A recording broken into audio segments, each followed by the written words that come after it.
That is mind-blowingly good. I'm like, everything's crossed that it can do this. I'm gonna go close, but no cigar with that one for me. Holy smokes, Batman. How's it done that? Wow. That is otherwise known as the stuff of nightmares. I mean, that is incredibly impressive. Feels a little bit like I'm cheating though.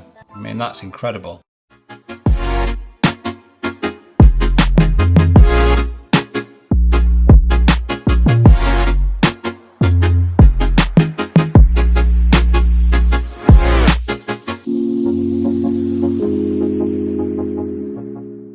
Hey YouTube, thank you so much for tuning in. Do people tune in on YouTube? Is that a thing? Or is that a bit 1970s? I'm gonna just go with welcome back to my channel. I'm Sam, a UK wedding photographer. I shoot weddings all over Europe. I'm also an educator. I do this YouTube thing, I do a podcast. I also make the tea and the coffee around here. You just gotta be versatile, haven't you? But if you like what we're doing here, if you like this setup, if you like the vibe, hit subscribe. Okay, today we are going to be doing something that I'm very excited about. We're diving into the new Photoshop beta. Is it beta or beta? I'm going to go beta. And we're going to be exploring generative fill.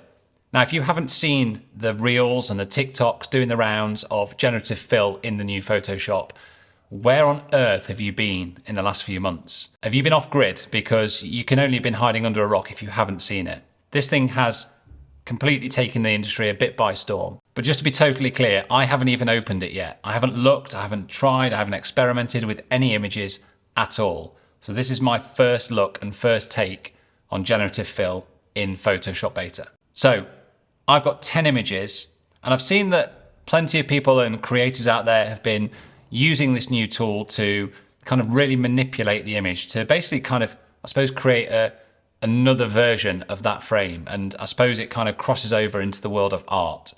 I'm not going to be doing that. I want to look at it from a real world perspective of being a wedding photographer and how can I use it in my workflow? Can it enhance an image in a way that I can't do it in Lightroom, either by removing objects or people? And we're just going to explore 10 frames. We're going to see how it handles it, see what it throws up, and we're going to discuss the output of each file. It's also worth noting that there is an ongoing conversation around copyright laws and infringement around, I suppose, who owns the rights to that image once you involve AI in the process. I don't have the answers to that. I've got no doubt that that's going to be something that kind of rolls on for a while to come.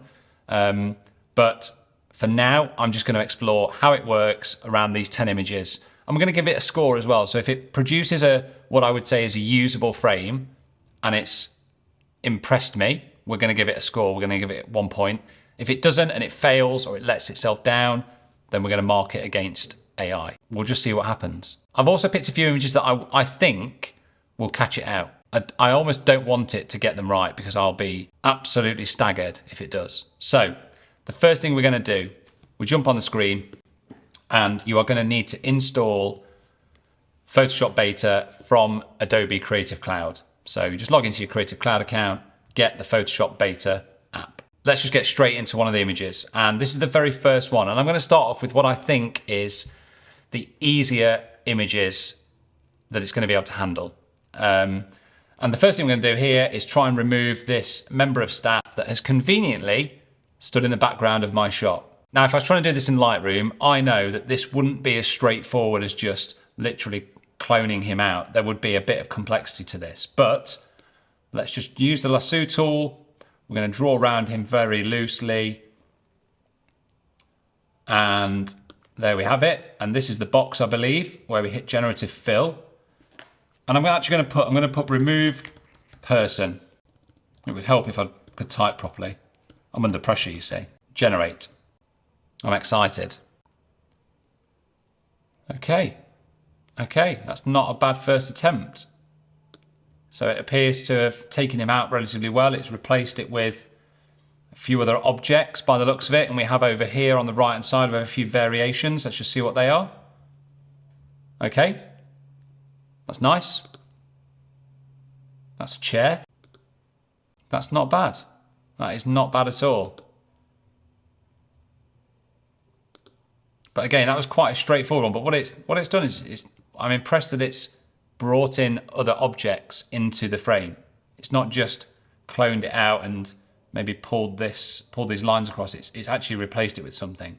I'm not entirely convinced that any of those are spot on, but they are certainly better than having a person in the background. Let's just try one other thing. Let's merge those layers and let's just now see what happens if I select this object and we just generate and replace that. Okay, the generated images were removed because they violate user guidelines. I'm not sure what I've done to violate guidelines there, but we're going to try that once more.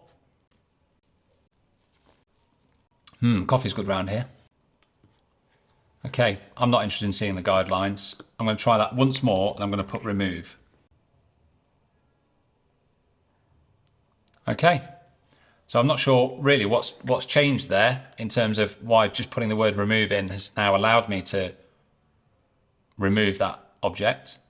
But again, it's given me a couple of variations. That's really impressive, really impressive. That was always going to be the easiest one for me, but that is 1-0 to AI and generative fill. Okay, let's move on to the next one.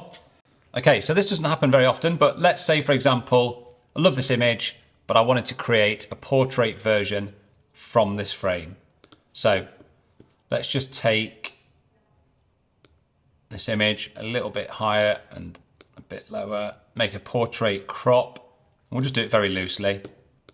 So there we go. And we're going to use the marquee tool. And we're just going to select that top section. And I'm not going to say anything to this. I'm just going to allow it to generate and see what it throws at us. So each time it's taking about, what, 10, 15, 20 seconds max to produce a result, which is certainly quicker than if I was trying to create something myself, without a shadow of a doubt. Okay, let's see what this one can do. That is not bad at all. Not bad. I mean, that's incredible. Quite frankly. How's it done that? Wow. Okay, that's good. We're off to a good start. Let's do the bottom as well. Generative fill. Just going to generate. Okay, another couple of options. I mean, that's quite frankly, that is faultless. I'm a little bit amazed by that.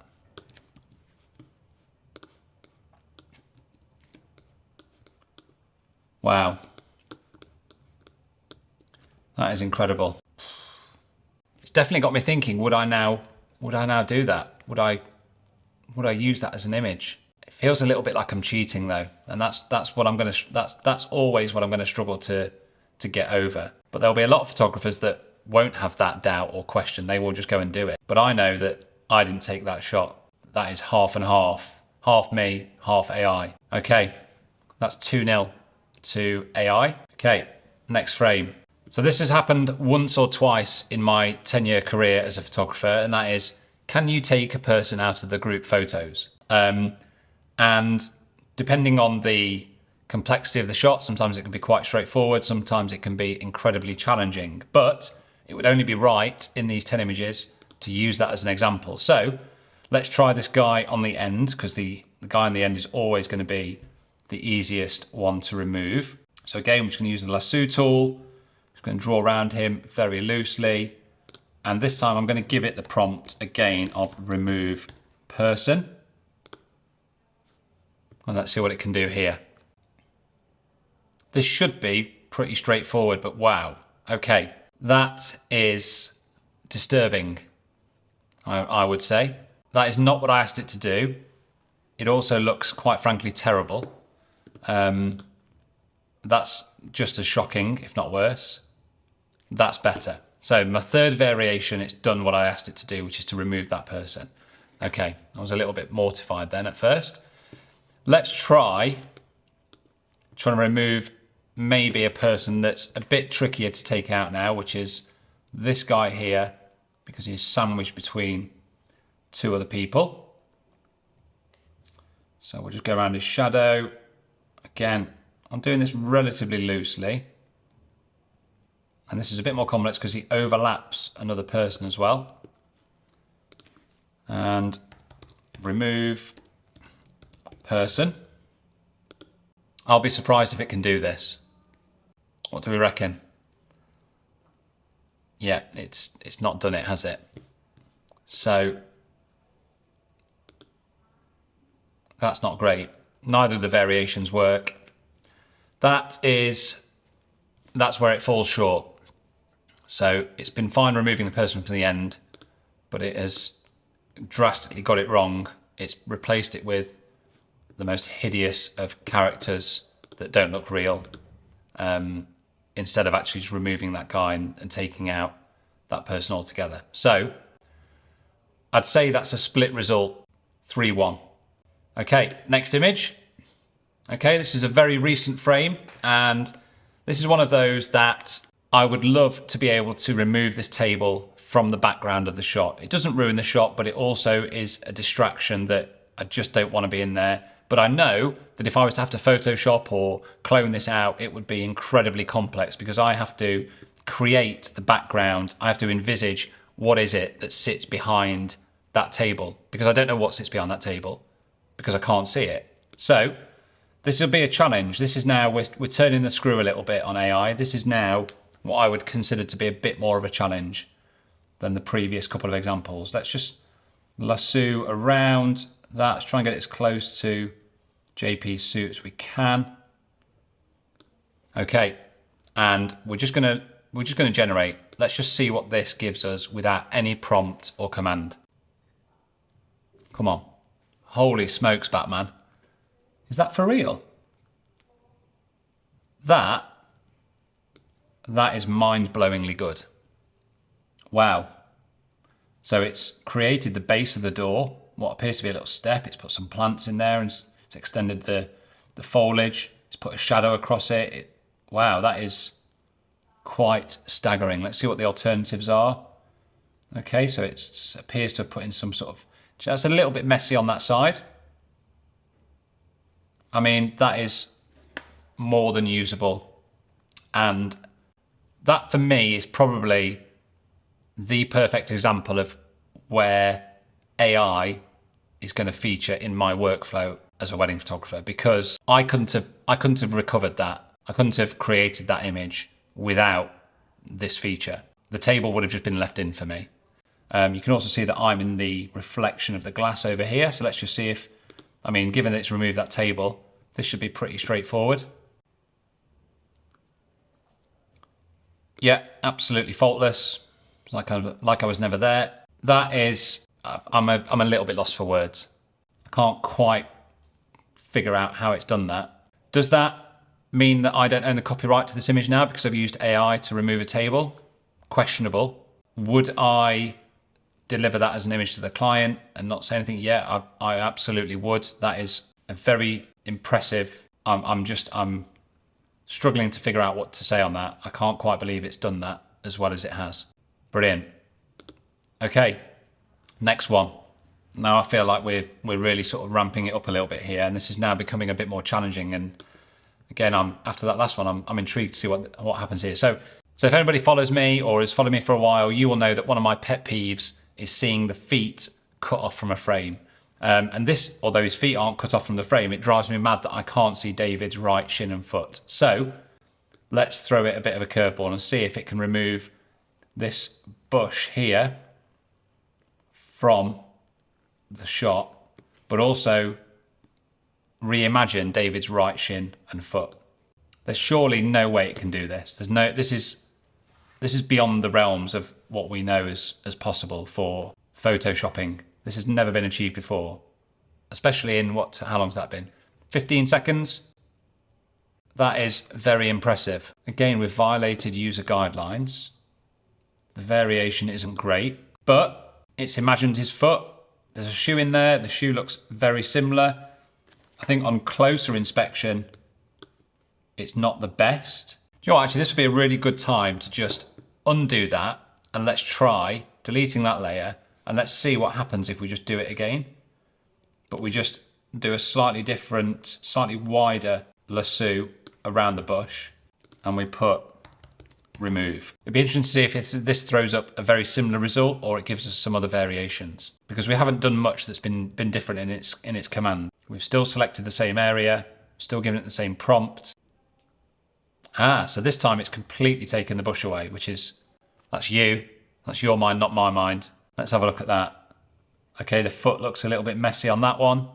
That is still quite incredible. Again, you could probably just run this a few times until you land on one that is the best version. I'd say that's probably the best one we've seen so far out of the 4 or 5 variations. Is it usable? Just about. I'm going to give that one to AI. That is another success for me. Just about. So that makes it 5-1 now. Is that 5-1, Courtney? Courtney tells me it's 5-1, so that's what we're going to go with. Okay, next one. This one's a little bit different. We are going to try and imagine the space and see if it can create a landscape frame from this portrait image. Now, would I ever do this? I don't think I would. Let's say I've just got a portrait frame, but I didn't take a landscape frame.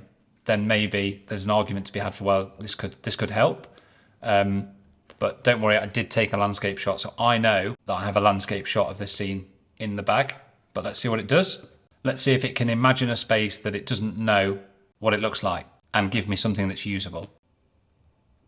Okay, I mean, it's not bad, is it? It still looks like the church. I know, though, that that's not how the church looked. Let's try the other side. Let's see if it kind of mirrors that. I mean, that is incredibly impressive. You can see a bit of a blending sort of line there on the left side of the frame. The right side of the frame is incredibly detailed. There's no doubt that if you were to present that to somebody that wasn't at that wedding and they just saw that image, they would go, yeah, that's great. That's really nice. But to me, to the bride and the groom, and to anybody that was at that wedding, they will know that that's not how the space looked. And it's as simple as that. And for that reason alone, that is exactly why I would never use this as a way of integrating AI into my workflow. The line is drawn there for me. Has AI done what I've asked it to do? Has it created a usable frame? Has it done it well enough? Yes, it has. Will I use it in that context? No, I won't. But given that we're scoring it, I think that's another score to AI. I just won't be using that process or application in my workflow. So is that 6-1? 6-1, incredible. Okay, so I feel like this is another step up and another challenge for it, but this is Tara, and I was tight to a wall here, so I'm as far back as I can go on a 35mm. I literally couldn't move any further back, and I want to see if it can imagine and create Tara's dress in that space. So let's magic wand that. Generative fill. We're going to generate. We're not going to give it any prompts. Let's see what this one throws out. Okay, the good. Well, the good thing I would say is the dress. I'm impressed that it's managed to establish that it curves round, and that's pretty good, really. I'm quite impressed. The left side over here, where it's got this cupboard and the wall, that doesn't look particularly well blended in. Let's see what the variations are like. That's a no for me. Close, very close. Again, this line down here, maybe it needs to overlap. Maybe I'd need to kind of select a bit more of the image so it blends it better. I'm gonna go close, but no cigar with that one for me. That hasn't done it. Again, like the previous ones, we could probably run this 3 or 4 times to see if it gets anything that's usable, but I'm gonna say that's just falling on the side of a fail. What's the score, Courtney? Scores on the door? 6-2. 6-2 to AI. Okay, next one. Right, this is a real challenge, and I hope, I'm like, everything's crossed that it can do this, because if it could, I'll be made up. This is one of those images that when I got back and I saw it on the screen, I was gutted. I was gutted that I didn't notice this little branch just cutting across Bliss's hand and the champagne saucer on the day, because for me, this would be a portfolio, usable image on socials, but it's not because of that single branch. It just lets it down. So if I can get rid of this branch and it can reimagine Bliss holding a champagne flute of some sort, I will be absolutely delighted. So let's just try it without any prompt first. Let's just see what happens. I'm going to give this one a couple of shots because I don't think it's going to get this straight away. But I'm intrigued, because does it know that there's a hand there? You know, it must be able to tell that there's a finger on the champagne saucer, and it knows there's a glass. Is it going to know, okay, that's not great. That's not so good. That's definitely not good. That's probably not far off. Let's just come out. It doesn't look right though. Let's try that again, but this time we're going to give it a prompt. Okay, lasso tool again. We're just going to go round a little bit tighter this time. Try and get as close to Bliss's hand as possible and try not to cut into too much of the dress. Okay, and this time we're going to put champagne flute. Okay, let's see what happens. Now, technically it's not a champagne flute, but I didn't think it would get saucer. So, okay, it's not the best. I mean, that's way off the mark. And so is that. I'm gonna give it one more shot. Come on, it can do this. I know it can. I believe in you. Photoshop, generative fill. Let's try champagne glass in hand. So slightly different selection, a slightly different command. It'll be interesting to see what this one gives us. Okay, better. Okay, so even though it's not the same glass, has it done what I've asked it to do? Yeah, it's removed the branch. Bliss's hand looks okay. She's not got 7 fingers, which I think is always a good sign. The champagne glass is okay. It's not the original. It's not the glass that I know it was, and it's not the glass that Bliss will remember it as. But it's done it. Again, I could probably spend another 20 minutes giving it different commands, maybe making smaller adjustments. I could probably now apply generative fill to this image. That's still incredibly impressive given that it didn't really see much of the hand. It's put a glass in there. Again, other than on really close inspection, I would say that you could present that image to 10 people and ask them to spot what's wrong, and I bet only one would probably figure it out. That is incredibly impressive. Would I deliver it? No. And this is the bone of contention, isn't it? It's done what I've asked it to do, but I know that that's not right. That's not the image. That isn't what happened on the day. Okay, what's the score on the door? This is a yes, Courtney. It's done it, but it's not one that I would deliver. 7-2 to AI. Okay, a little bit trickier now. So I want to see if it can, again, similar to the one in the church, I want to see if it can imagine the space to either side of Tara and Rob. Again, marquee tool. Let's just select that. I'm just going to overlap slightly so it can see a bit of that background. I'm just going to generate, see what happens. I mean, that is on the money. It's a bit dark. It's a bit of a vignette that I don't particularly like, but it's added the dress to the side, which is incredible. The van looks okay. If I just turn it off just so we can see what it was like before. Okay, that's usable. This side's going to be a little bit different because I know that there was a band playing to the side and it must be able to tell that there's a person there. Let's choose the background again, generative fill, generate. Okay, so it's not bad, but it's also not great. This person here, I think I can kind of sense already that it struggles to generate people in the background. I'm seeing that as a problem already. Yeah, again, it's a bit scrappy. Is it usable? Again, just about, maybe. Would I use it and deliver it? No. Has it done what I've asked it to do? Just about. Just. I think you would be taking a huge risk if you were using AI in this way for your wedding images, because this isn't the space. This isn't how it looked. Again, I have to come back to, has it done what I've asked it to do? And is it a usable shot? It is. So on that grounds, it's another score to AI. Courtney, what's the latest? 8-2. 8-2. Final one. And again, we're just going to see if we can take this image and create a landscape version. And I think having just seen how it generates people, I think it's going to really struggle with this one. I'll be astonished if it gets anything that's remotely usable. But that was the purpose of this challenge, was to test it. Again, we're just going to leave it blank. We're going to generate. Yeah, exactly as I thought. It just cannot give the realism of people and faces and that level of detail that we get from images. It's just not going to compete. Let's run the other side just so we have a full image. Okay, yeah, that is otherwise known as the stuff of nightmares. That is totally unusable, and that has just gone to show the limitations and the limit of this application, because it cannot produce the detail and the realism that you would normally get in an image of this nature. It's just not going to replicate that at all. So that one is a fail for me on AI.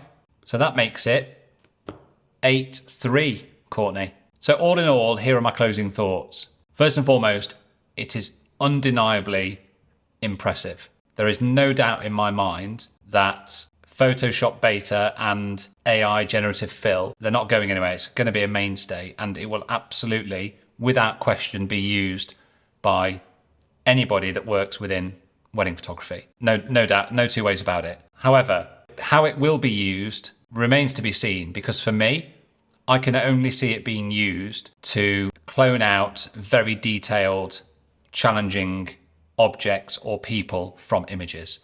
I do not see it being used in a way that alters the absolute fabric or the nature of that frame. That for me is where I, as a creator or a creative and an artist and a photographer, will not step over that line, because I want my images to reflect the real space and the environment that my couple and the subjects were in. And the moment you start asking AI to imagine that space is the moment it becomes unreal and fake. And that's not something I'm looking to create from my work. Will I use it to remove people from the backgrounds? Absolutely, 100%. Will I use it to remove a table that's a distraction?